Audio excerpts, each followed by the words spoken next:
everything to make some space for our IT director. She has some housekeeping notes, and we'll take it from there. Hello. Thank you so much for that, Anna. My name is Wendy Bravo. Before we get into everything, I want to make some space for our IT director. She has some Thank you so much for that, Anna. My name is Wendy Bravo. Before we get into everything, I want to make some space for our IT director. She has some housekeeping notes, and we'll take it from there. Hello, everyone. Welcome to our training.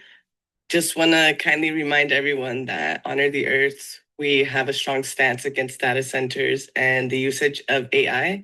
So if any of you are using AI note takers, we kindly ask you to deactivate that. We don't allow those in our meetings. It's for the reasons that we don't know where this data is being housed. We don't know how the data is being used. So for those reasons, we don't allow AI in any of our meetings. So if you do see it, it will get booted out. I will drop my email in the chat in case there's any further questions about this. But yes, that's our stance on using AI here. And also, if you need closed captioning, on the bottom of your Zoom meeting, you'll see either a CC, like cat, or click on that, select the language, and you'll see the words populate on the bottom of the screen. If you don't see a CC on the far right, you'll see the three dots. Click on that. You'll see a thing that says transcript. That will be able to initiate a transcript for you on the meeting as it's going through. Yeah, back to you, Wendy. Thanks, Anna. Appreciate that. Yeah, welcome everybody. And my name is Wendy Bravo. I'm the manager for Decolonize You at Honor the Earth. I am a detribalized, reconnecting, and reclaiming relative. My pronouns are she, hers, and ella, and my access needs are currently being met. If you have any needs that are currently not being met, please reach out to our IT director as well. She already mentioned closed captioning. Unfortunately, at this time, we do not have an ASL interpreter. I see a question in the chat. And so I'd like to thank the entire team at Honor the Earth. Everyone's work is critical to what we do here. And so for this session particularly, I want to thank our comms department, our comms team, our development team. We're excited, honored that you're joining us today. And so I'd like to introduce super briefly Honor the Earth and Decolonize You. Honor the Earth is creating a world where Indigenous sovereignty is recognized, respected, and upheld. We envision a future where communities thrive with honor, abundance, and in right relationship with Mother Earth. Our mission is a commitment to protecting the lifeways and sovereignty of our Indigenous relatives across Mother Earth. We do this by investing in our communities and a new generation of organizers through campaigns, research training, reclaiming our narrative, and providing capacity support in service of all land and life. And so Decolonize You, which is the program that I manage, is a knowledge sharing platform to provide skills and learning in the fight for climate justice and the protection of Mother Earth. We know that Indigenous peoples hold the solutions to climate change, and Decolonize You is a platform to weave those solutions together, bring them to our communities, and organize for our collective liberation. We envision a place where education is a weapon in our fight for Indigenous sovereignty. I have a couple of content notes, and then my co-facilitator, Taylor, will introduce herself. So first and foremost, I want to say I personally am not an expert on this topic. We are not. In fact, this is quite literally my first rodeo. This is my very first time speaking on this subject. Although I do have disabilities, both physical and mental, in my almost 20 years of work in the struggle for our collective liberation, I personally have not engaged to narrow the field of candidates. I personally have not, thank you, Anna. I personally have not engaged in the area with rigorous discipline, study, thought, and intention until now. And so I'm really grateful for this opportunity to lean in. And though I always meant to, and frankly, I haven't, seen it enough, I'm not saying these combos were not happening. I'm just saying that in the spaces that I have been in, which is mostly anti-imperialist, anti-fascist, veteran spaces, I have not been privy to those conversations, which frankly to me is shocking, right? Considering how much ableism, like white supremacy, like racism, like capitalism, imperialism, etc., is embedded in our lives. It's like the air, basically. So I thought it important to make this super basic one-on-one disability primer as a contribution to our collective political education. I do think that one of the most important roles we can all play is the cross-pollination of liberatory work at different sites of struggle. And I wonder how many folks like me exist who may or may not be disabled, but just want to learn for many reasons. But, life gets in the way. We get busy surviving. And so I haven't been able to access this area of movement and the gifts that it shares with us. And then lastly, I want to say that Skin, Tooth, and Bones, the basis of our movement is our people, a disability primer, the second edition, is heavily quoted and sourced here. Much of it will be in the slides I will be presenting.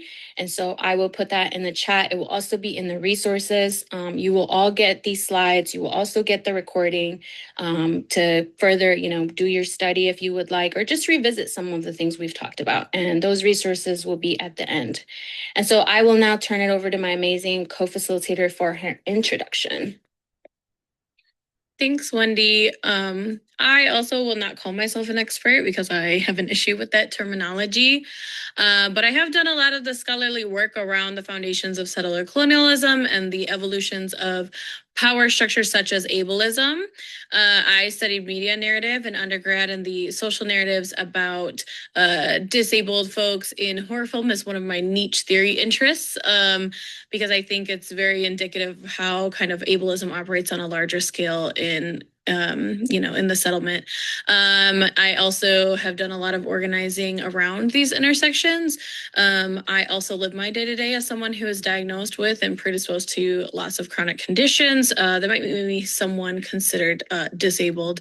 I'm super excited about this session because I love to put different frameworks in conversation with each other, and that's what we're doing today. I wouldn't call this like super simple because sometimes it's really hard for me to gauge kind of what people's different knowledge levels are of these types of theories or frameworks, right? And so this is just kind of our starting point where we decided to start introduce this topic through Decolonize You. So I'm Taylor. I'm the donor relations manager here at Honor. I'm a detribalized and reconnecting relative as well. I identify as Chicana. My pronouns, I also have a grievance with those, but for our purposes today is she, her, and that is fine with me. So. Cool. Thank you, Anna. And thank you, Taylor. Next slide for me, please. Cool. So we're going to get right to it. We've tried to pack a good amount in this hour. There's a lot more that can be included here, but this is really meant to be a starter for your future conversation study work for all of us, really. So we'll start with some definitions of ableism.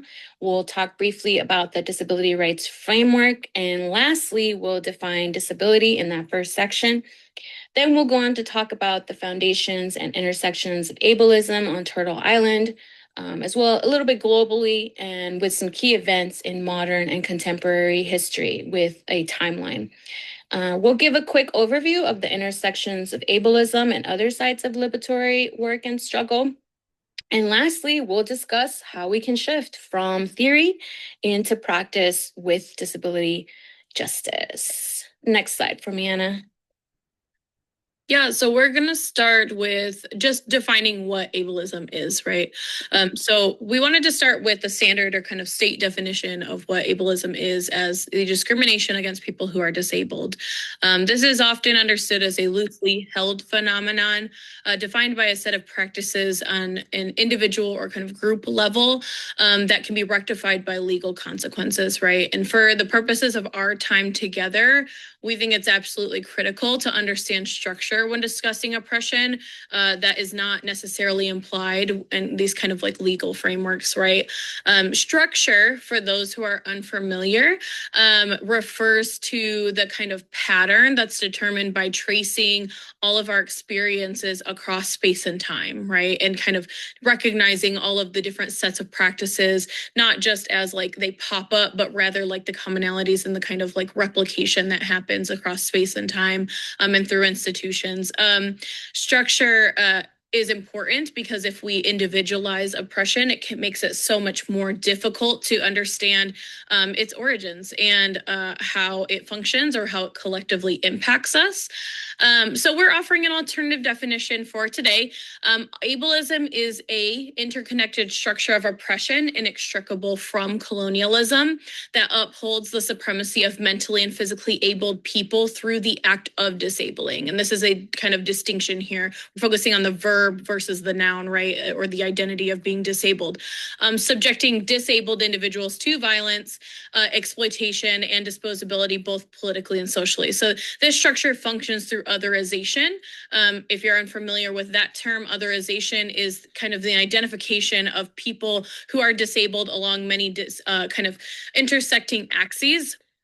So I think about this kind of visually. I'm a visual person because of my ADHD. I think of able-bodied folks, or kind of like the normative position of an able-bodied person, whatever that means, white, hetero, kind of all of the privileged positions you can think of in society as kind of the center, and then kind of marginalization across varying kind of axes and different structures of oppression, along with various kind of medical diagnosis or forms of disability as more of a spectrum moving away from that center, right? And so if you think about maybe somebody who occupies multiple privileged positions, but maybe has kind of, one specific diagnosis, they might be closer to that center, right? But folks who have, kind of more stigmatized or a multitude of different kinds of disabilities kind of move further away from that center, right? And that further away from the center kind of maximizes the type of violences that someone can experience, right? Through the disabling violence, right?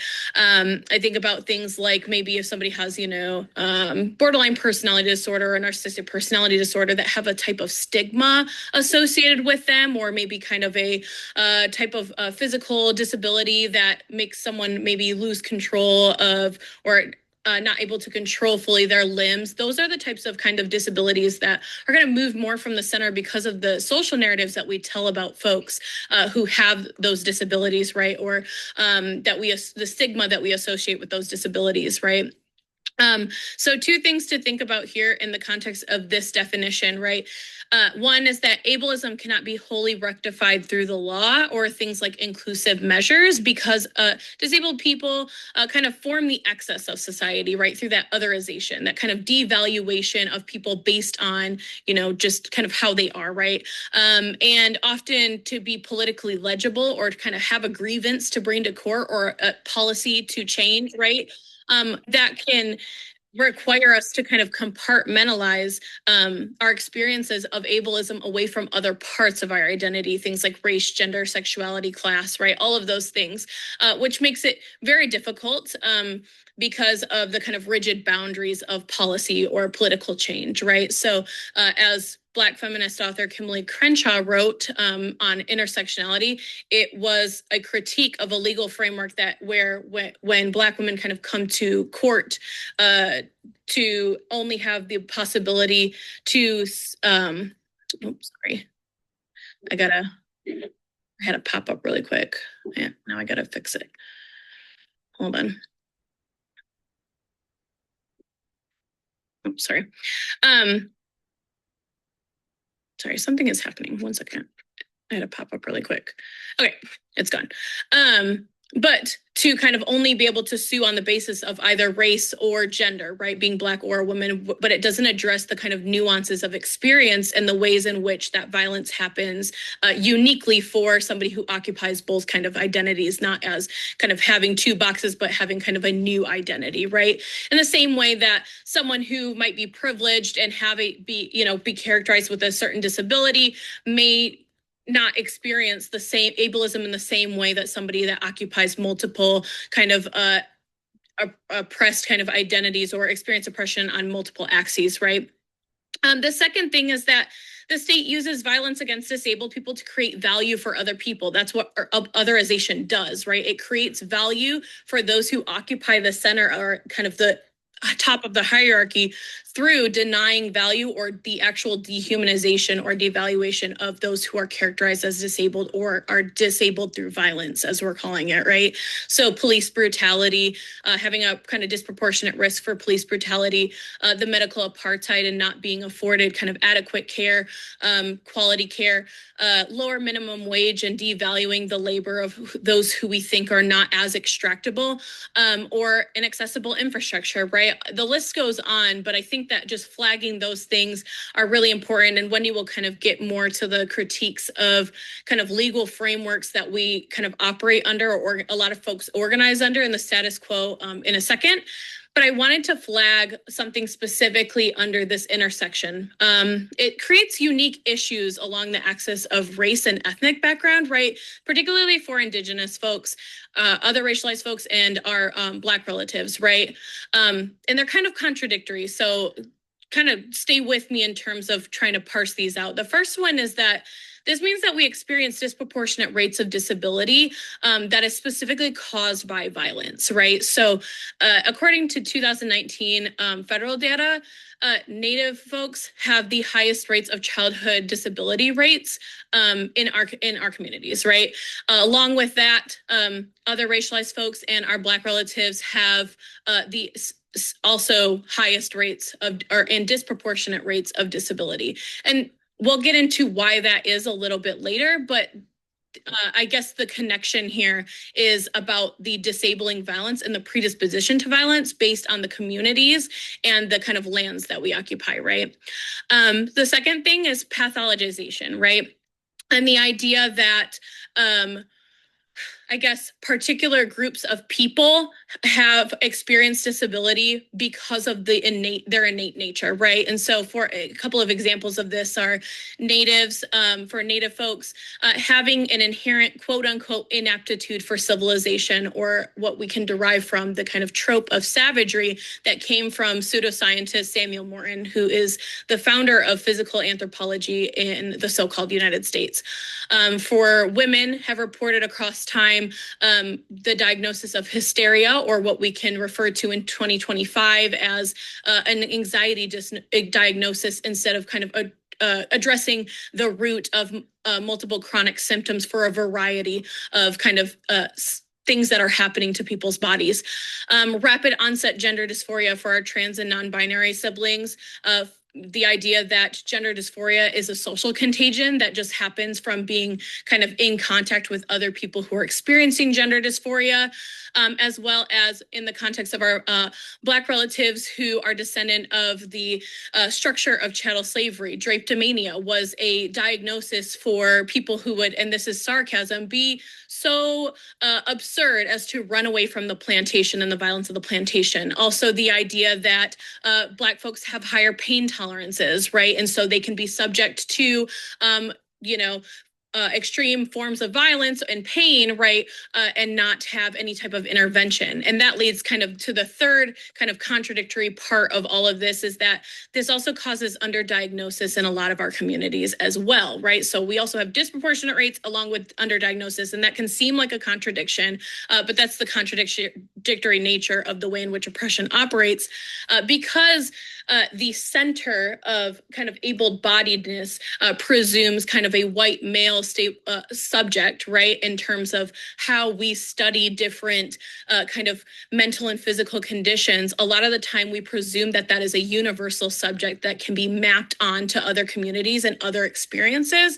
But because that is not the way our lives operate, and because we have kind of nuances and textures and complexities of the way that we all experience kind of our lives, right, along these different intersecting axes, it makes it so that there is a lot of underdiagnosis and misunderstanding of symptoms. I know myself, I didn't get diagnosed with ADHD until I was 27. And a lot of the time when I think back on how my life went up until that time, and I was just seeking a postpartum depression kind of a treatment, right? And within 30 seconds, my therapist said, I know what's happening, right? And she could see it immediately because she also has ADHD, but it was kind of reframing my life and seeing that a lot of the things that were the way that I was treated growing up and a lot of the violences I experienced or the social alienation I experienced was a result of not having access or having kind of an understanding of the way in which I was neurodivergent, right?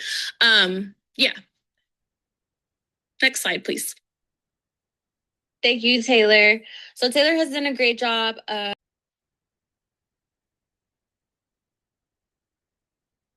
Thank you, Taylor.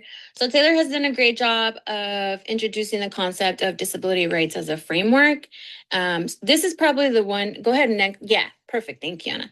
This is probably the one that you're already probably most familiar with. So disability rights is a single issue. It's based in a single issue identity, focusing exclusively on disability at the expense of other intersections, as Taylor mentioned, of race, gender, sexuality, age, immigration, status, religion, etc., right? Its leadership has historically centered the white experience, and it doesn't address the ways white disabled people can still wield privilege. It centers people with mobility impairments, marginalizing other types of disability and other impairment. So you can see how a rights-based framework could be problematic, or at least lacking in addressing the breadth and depth of what it means to be a disabled person under colonial, racial, gendered, and ageist systems, among other things. Additionally, it's based on a settler colonial legal framework, right? That's pretty obvious. And like other legal frameworks, it's waiting on the settler colonial state to grant us or award us rights as disabled people. And even if you did agree on principle that colonial law is valid or has authority, over and over in history, we see the legal world struggling to catch up with the gains and progress society makes. So it's not really a good barometer on many levels, from societal health and advancement to actually producing liberation for its subjects it oppresses. And so I'll close this slide with a quote from Skin, Tooth, and Bone. Quote, at its core, the disability rights framework centers people who can achieve status, power, and access through a legal or rights-based framework, which we know is not possible for many disabled people or appropriate for all situations. The political strategy of the disability rights movement relied on litigation and the establishment of a disability bureaucratic sector at the expense of developing a broad-based popular movement. And popular movements often begin when people develop political consciousness and name their experiences. Right-based strategies often address the symptoms of inequity, but not the root. The root of disability oppression is ableism, and we must work to understand it, combat it, and create alternative practices rooted in justice. End quote. Next slide, please.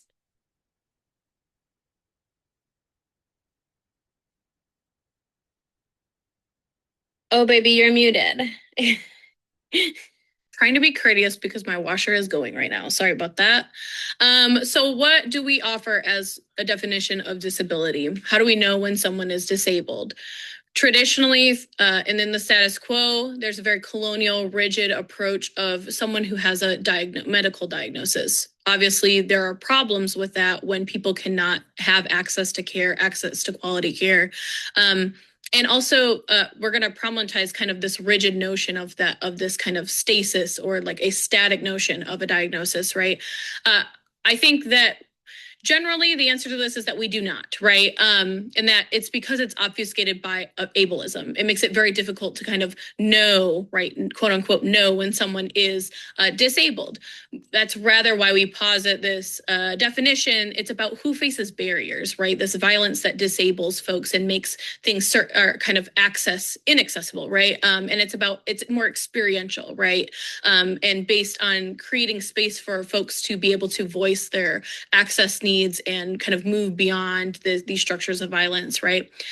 Now, who gets to define disability? I'll tell you who doesn't. That's the state, and that's primarily because historically it's been tied to extraction, right? And I talked about this a little bit before, that it's about who can, under capitalism, colonial capitalism, it is a question of who has the most extractable labor. And a lot of the time for disabled folks, that is devalued further than kind of even minimum wage, right? The kind of separate minimum wage, kind of, disability payments, right? The devaluation of labor, kind of the rendering of disabled people as unable to kind of participate in the colonial project or the capitalist project means that they should not be the ones kind of defining disability, especially when they're enacting violence against disabled people, right?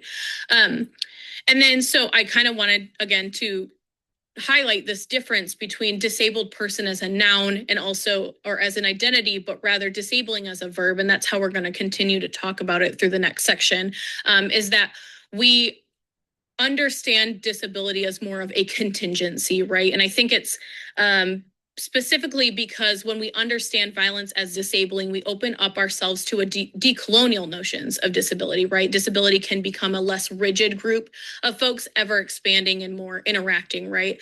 And I think there's a uniqueness to this identity, right? That being abled body is a temporary condition, especially under capitalism and colonialism, where we are always confronted with violence, particularly as racialized folks, as indigenous folks, right? Just the lands that we occupy, and the kind of violence that our communities have faced historically make it so that there's a lot of risk associated with putting kind of power in one's physical ability or kind of mental ableness, right? So just structures of violence is continuing to kind of disabled folks, lack of protections for workers, incarceration, right? We'll talk a little bit more about the contemporary aspects of those.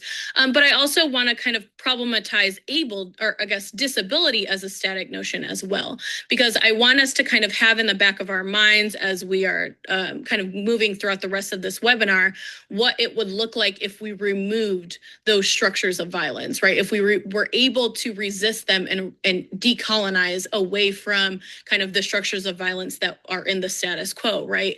And I think that Standing Rock or the Standing Rock resistance is a really good example of this, right?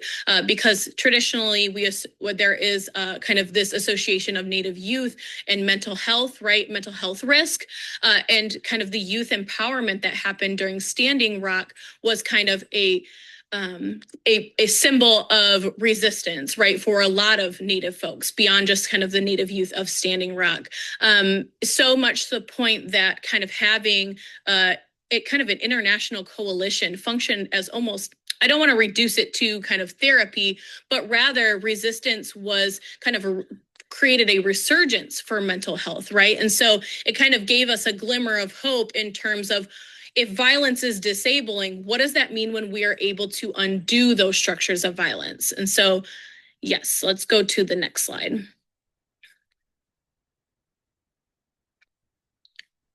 Heard, Wendy, I see that your note in the chat. So foundations and intersection of ableism in the so-called US. We're going to introduce this as a question of sovereignty, because settler colonialism is constitutive to our collective value system through how it devalues certain bodies and certain lands, right? And I'm talking about sovereignty not just in the context of the ability to self-govern, but also to self-define. So the denial of the ability to self-define or objection of certain bodies and lands has allowed colonial narratives about our values as indigenous peoples, as disabled folks and other marginalized folks to kind of flourish, right? So this becomes critical to disability justice and the question of disability justice, right? So the first thing, bodies, right? And this idea that labor and valuable or profitable labor and extraction above all else for the colonial project to be able to kind of perfect the settlement through developing capitalism is critical, right? Because then we see how tropes emerge of kind of laziness, the inability of indigenous peoples to kind of use the raw material of the land to create the colonial vision, right? Or participate in the colonial project becomes the kind of jumping off point for genocide, right?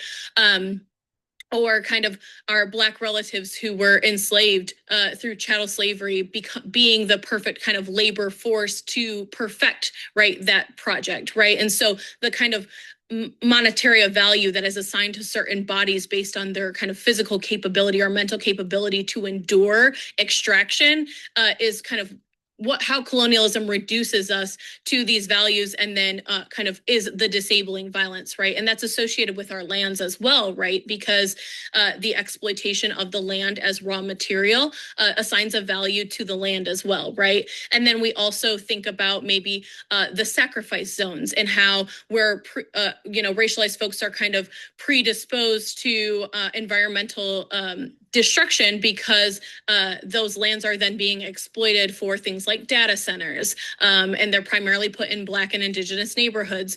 Data centers, nuclear dumping, pipelines, right? I'm located in Oklahoma, the pipeline capital of the world, and the carceral capital of the world, which is not an accident as former so-called Indian territory, right? And that puts us on the front lines of kind of this question of disability justice because it results in such chronic health outcomes for us, because we have legacies of kind of being sacrificed and being placed in these sacrifice zones, right? Next slide, please. Awesome. Thank you, Taylor. So Taylor has outlined for us this concept of how our bodies and lands are treated. And so the colonizer state treats us and the lands as commodities and machines to be taken advantage of, right? As something to obtain, to exploit, to violate, and to produce profit and product, not as a sacred entity that it is, life-sustaining, life-affirming, and life-giving. We see this more grotesquely as bodies and minds used in service of empire for the military-industrial complex. Ask me how I know. And it's important to note here that Native peoples in the so-called US serve at the highest rate per capita in the military. Think about like the irony of that, right?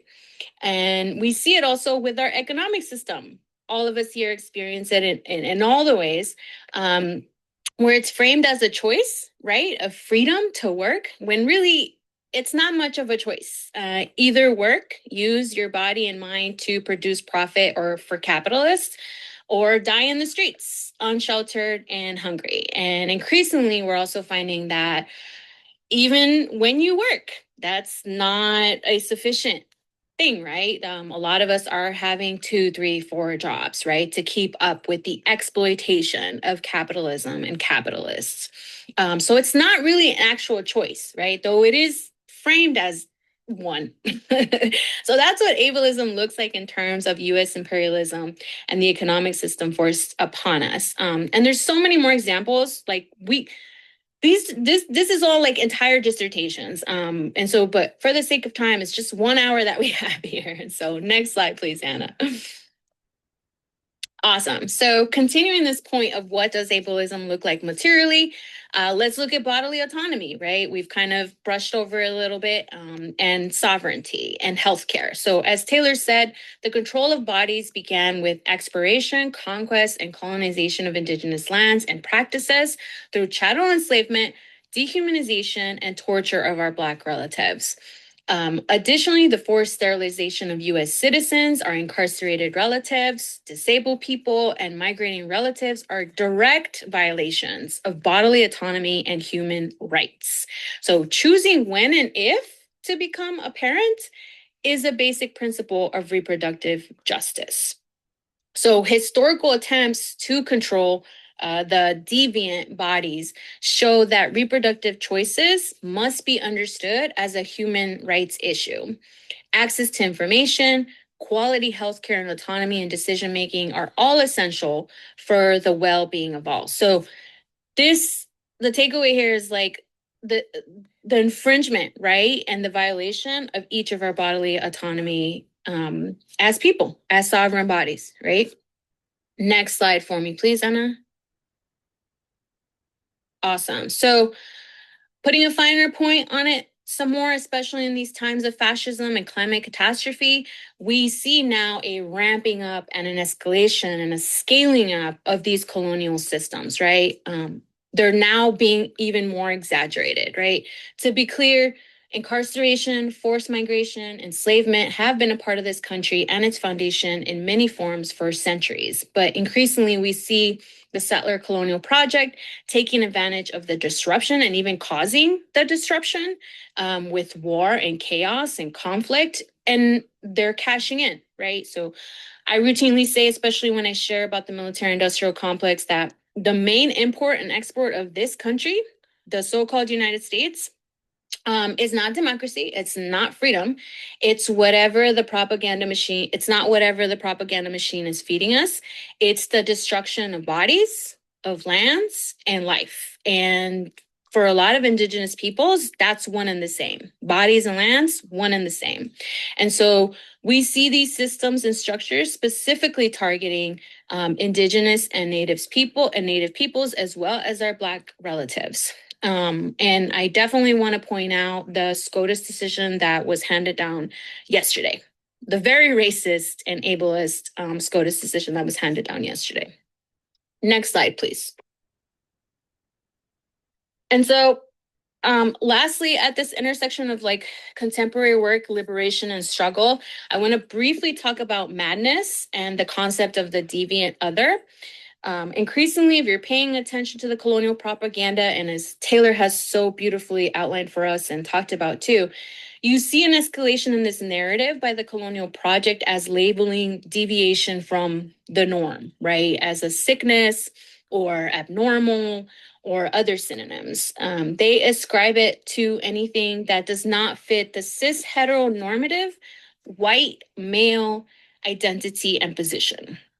So being queer, for example, or not fitting in the gender binary, or simply being Black, being brown, being indigenous. I mention this because it's a very real slippery slope happening now, a real time that we're going down. And so easily folks are ascribing, for example, mass shootings, right? And we do this a lot. We call things crazy, we call things wild, we ascribe a lot of negative behavior to sickness or a mental disability, right? Or abnormality. So it's being tacked up. For example, mass shootings, it's being tacked up as like a sickness or a mental disability. And so as we get further down the line in political repression and political persecution, I want to strongly encourage us to call the things the thing. Because increasingly anything that can be attributed as deviant or as other under fascism is actively being made a cause for repression and persecution. So while folks might call the white male mass shooter sick in the head or mentally disabled, I would argue urgently that we need to be accurate and specific. We're talking about a set of values and principles as the motivator. And when we ascribe violence and death to disability, inadvertently, we're also making the argument that all disabled folks have the capacity or will be mass shooters. Now, there are many mentally disabled folks that are not white supremacists. And so this equating has serious ramifications for mentally disabled folks whose autonomy and rights are already being jeopardized, in many ways, limited and stripped. So when we uplift this narrative of the colonial project, we are using disabled people as the scapegoat when we should be naming white supremacy and the colonial project as the guilty party of this violence, this mass shooting, right? So again, we have to ask ourselves, as Taylor pointed out earlier, who is defining being disabled? How are they defining it? And importantly, who benefits from this definition? Is it originating in liberation or more of the state and the status quo? Next slide, please. So this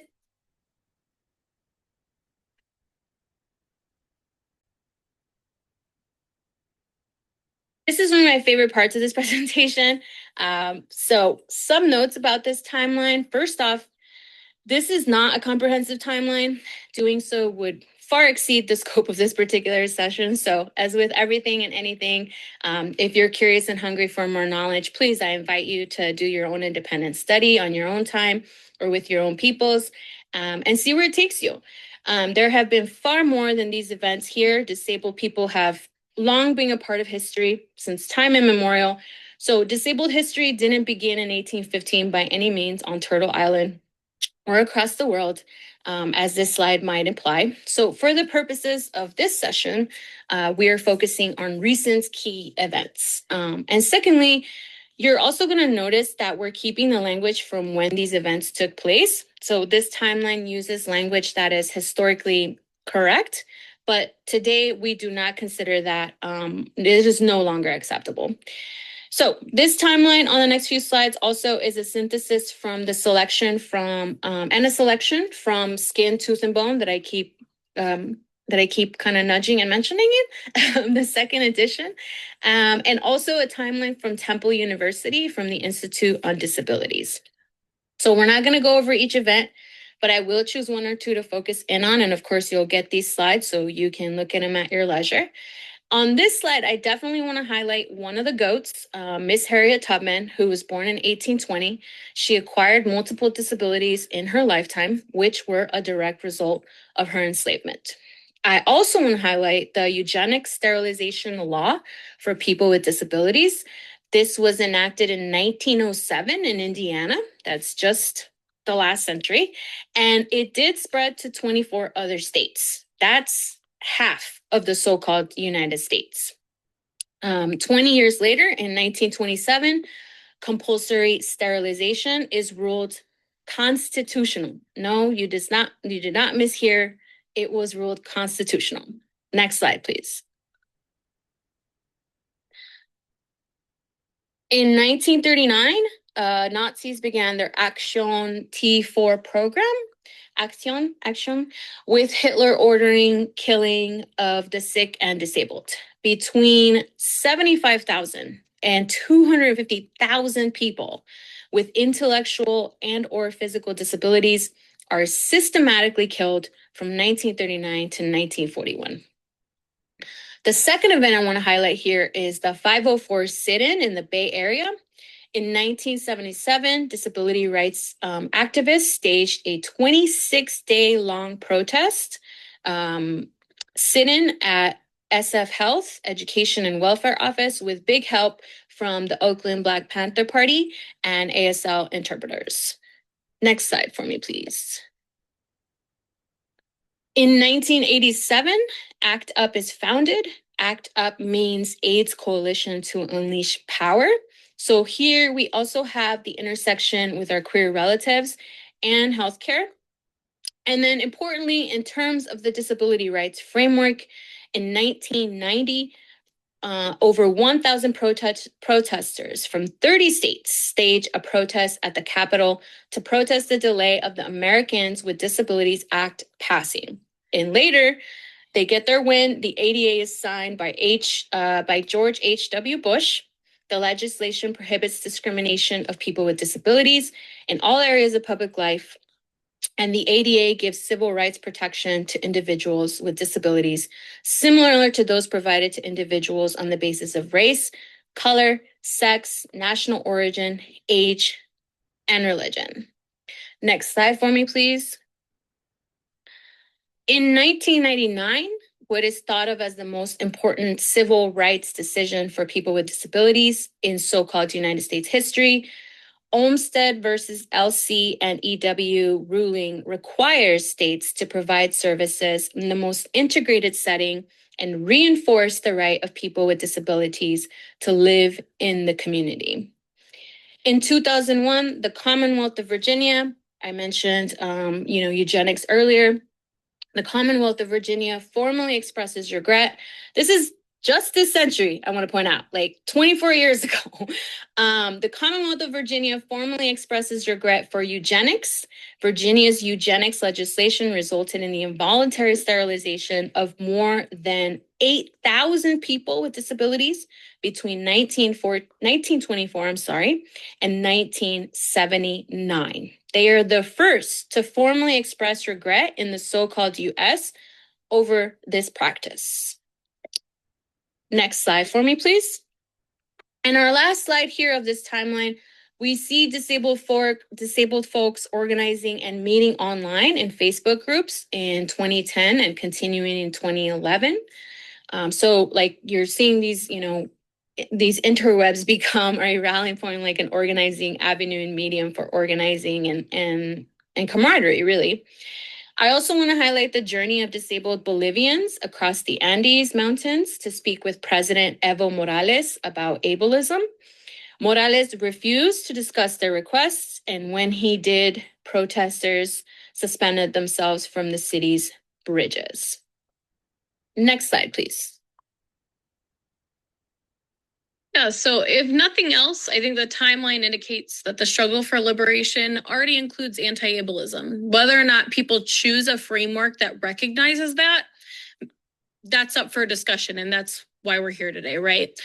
But staying in a decolonial framework, however, is critical to truly achieving justice and liberation. So what does all this mean? The first thing is that protecting and honoring the earth is critical to affirming life.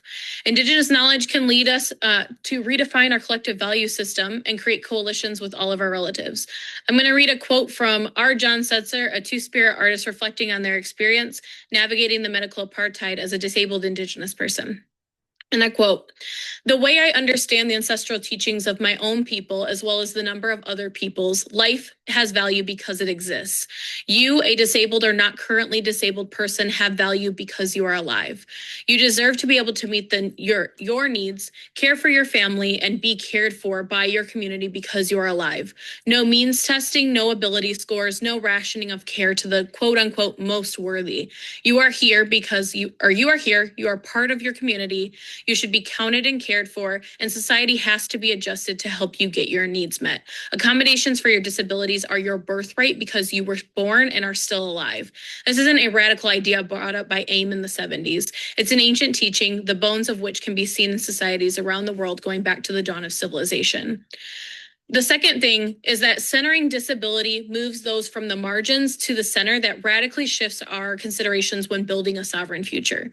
Because of our lack of ability to know, as I said before, who is disabled or who needs access means we need to move as such, which creates us a collective benefit because there are things that we could benefit from that we don't even know we need, right? We must absolutely refuse the redemption arc for capitalism. Accessibility must be central to our motivations for alternatives to capitalism. Because how could our actions shift when our understanding is based on the land and Indigenous knowledge? If our understanding is that we must ensure that all folks have access to adequate basic needs, must end the prison industrial complex, must value all forms of labor based on a varying ability and skill, must guarantee quality and affordable healing and care, et cetera, then decolonization and disability justice become synonymous. We stop conflating the luxuries of capitalism with accessibility and stop being stifled and suppressed in our innovations by considering what is extractable, exploitable, or otherwise profitable. Next slide.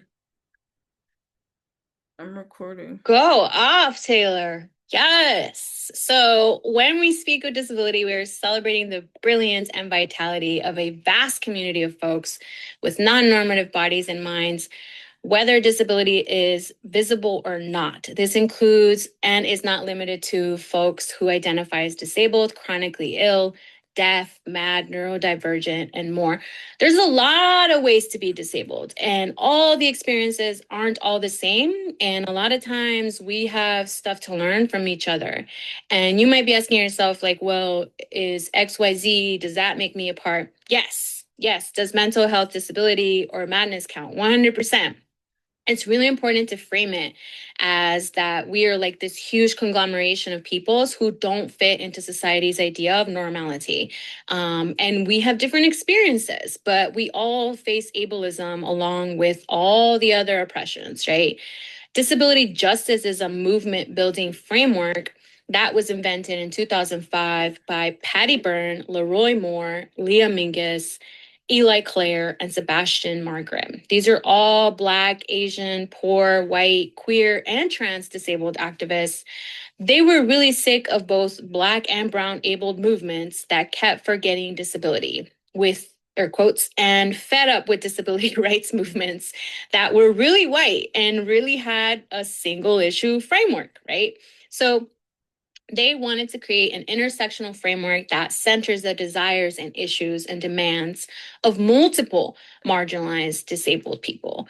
And that's like, you can't get rid of ableism without getting rid of capitalism, imperialism, colonialism, racism, transphobia, misogyny, all the isms, right? So this is meant to be a starting point, a point of departure, not the end all be all definition of disability justice. It's important to continue to evolve. And so this is directly, once again, cannot recommend this primer enough, from Skin, Tooth, and Bone. A disability justice framework understands that all bodies are unique and essential. All bodies have strengths and needs that must be met. We are powerful, not despite the complexities of our bodies, but because of them. All bodies are confined by ability, race, gender, sexuality, class, nation state, religion, and more. We cannot separate them. We cannot tease them out. Next slide, please. So, similarly to how we must be actively anti-racist, it is a verb, it is not a passive position in a racist world. We can and should take an active anti-ableist posture and make it an action and a verb, right? So to be anti-ableist is to seek, fight for, and work for disability justice. And so we can start with 10 principles of disability justice. Again, these come from Skin, Tooth, and Bone. And I want to mention these particularly. They are also from Sin's Invalid Collective. So starting with intersectionality, we touched on it earlier. Put simply, we're many things and they all impact us. We cannot tease them out. And so we're not only disabled, we're also experiencing race, class, sexuality, age, and more, ageism, and more. The term intersectionality was first introduced by feminist theorist Kimberly Crenshaw, as also said by Taylor earlier in 1989, to describe the experiences of Black women who experience both racism and sexism in specific ways. Number 2, leadership of the most impacted. So when we talk about ableism, racism, sexism, transmisogyny, colonization, police violence, etc., we're not looking to academics and experts to tell us what's up. We're lifting up, listening to, and reading, following, and highlighting the perspectives of those who are most impacted by the systems we fight against. By centering the leadership of those most impacted, we keep ourselves grounded in real world problems and find creative strategies for resistance. Number 3, anti-capitalist politics. And we've said this already, but capitalism depends on wealth accumulation for some, the white ruling class, at the expense of others, and encourages competition as a means of survival. The nature of our disabled body minds means that we resist conforming to normative levels of productivity in a capitalist culture. And our labor is often invisible to a system that defines labor by able-bodied, white supremacist, gender normative standards. Our worth is not dependent on what and how much we can produce. We should say that very many times, repeatedly. Number 4, cross-movement solidarity. So disability justice can only grow into its potential as a movement by aligning itself with racial justice, reproductive justice, queer and trans liberation, prison abolition, environmental justice, anti-police terror, deaf activism, fat liberation, and other movements working for justice and liberation. And I would add abolition, 1000%.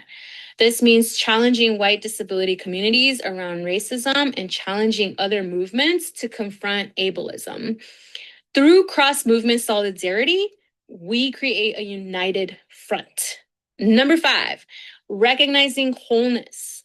This one I think is really beautiful. Each person is full of history and life experience. Each person has an internal experience composed of our own thoughts, sensations, emotions, sexual fantasies, perceptions, and quirks. Disabled people are whole people. Next slide, please. Sustainability, number 6. We learn to pace ourselves.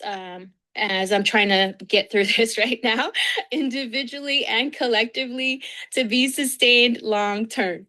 We value the teachings of our bodies and experiences and use them as a critical guide and reference point to help us move away from urgency. Hey, that's my key. And into deep, slow, transformative, unstoppable wave of justice and liberation. Number 7, commitment to cross-disability solidarity. We value and honor the insights and participation of all our community members, even and especially those who are most often left out of political conversations.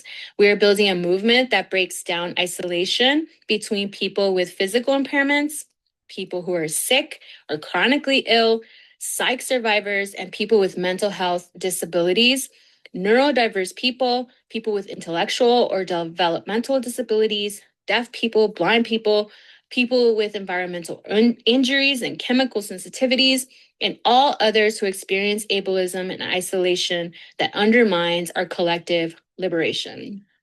Number 8, interdependence.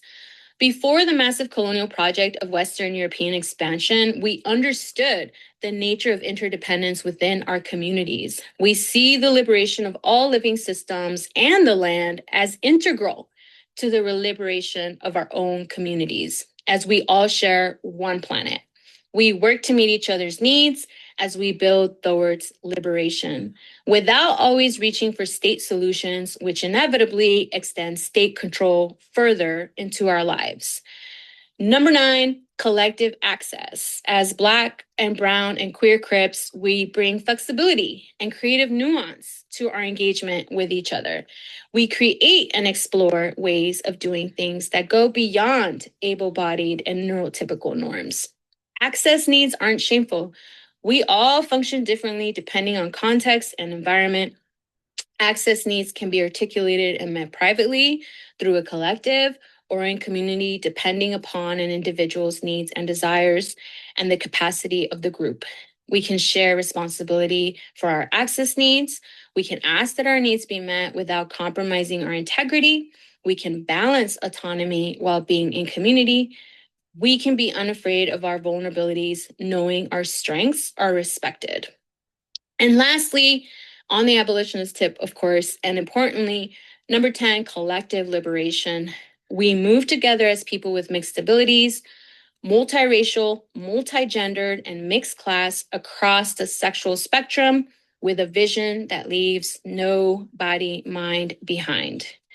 This is disability justice. We honor the longstanding legacies of resilience and resistance, which are the inheritance of all of us whose bodies and minds will not conform. Disability justice is not yet a broad-based popular movement. Disability justice is a vision and practice of what is yet to be, a map that we create with our ancestors and our great-grandchildren onward in the width and depth of our multiplicities and histories. A movement towards a world in which everybody and every mind is known as beautiful.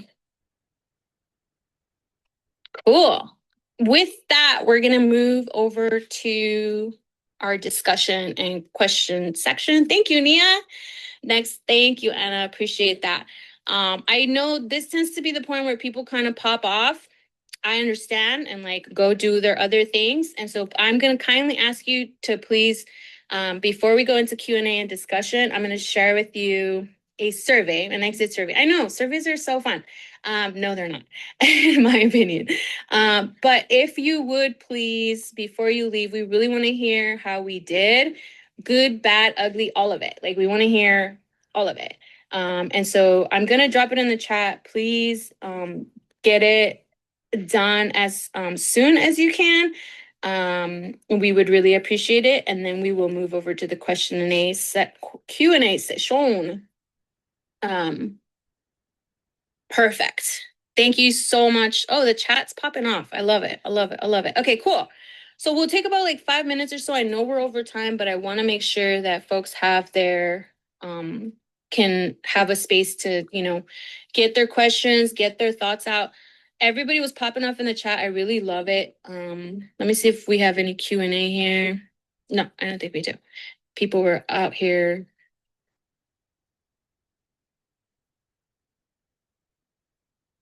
Cool. Awesome. Does anybody have any questions, any comments, any concerns that you want to raise? Sue says, as deceased, Bob Smoker kept telling us, you're going to need me as much as woof, that's a whole word, as much as I need you. Very that, 1000%. Thank you for that. No, we're good, Anna. Let's see. And then Magdalena says, thankful to hear all of this out loud in a safe space. Appreciate that. Appreciate that reflection. Thank you. I'm really glad y'all felt safe like that. Yes. And thank you, Elisa, for including the PDF, Sins, Invalid, Skin, Tooth and Bone. It's such a good read, y'all. It's a super short read. I cannot emphasize it enough.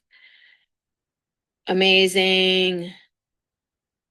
Amazing. Seth, it's good to see you back, buddy. Thanks for being here. Taylor, do you want to say any last thoughts before we close us out? Just one note, because we have not put the slides up. When we send out the recording, there is a compilation of further reading and things that we have cited at the end of the slides here. So, and then also one other thing is we cited Mapping the Margins by Kimberly Crenshaw, but she also wrote a book in 2017 expanding upon intersectionality if you're into the critique of the law or that element of it as well. So I just want to flag that. Thanks for coming. Yeah, this was fun. Yeah, thanks y'all so much for coming. I hope it was useful. So I hope it was helpful and provided some context. If you want to stick around for a little bit, you have like a burning question or whatever, we'll be here. But other than that, y'all have a beautiful day. Shout out to our IT team, our development team, our comms team, everybody just doing the thing so that we can have collective liberation. Thank you, Sabrina. Thanks, Mo. Thanks, Rebecca.